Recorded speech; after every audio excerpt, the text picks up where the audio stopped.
महंगा टमाटर महंगा महंगा बा तेल सरसौआ सब कुछ महंगा कही दिल बानी जितला के बाद चुनावा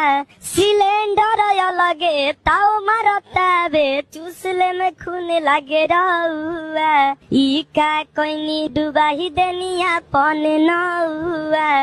कहले रहनी गरीबी हटाइब देश के बनाइब रहुआ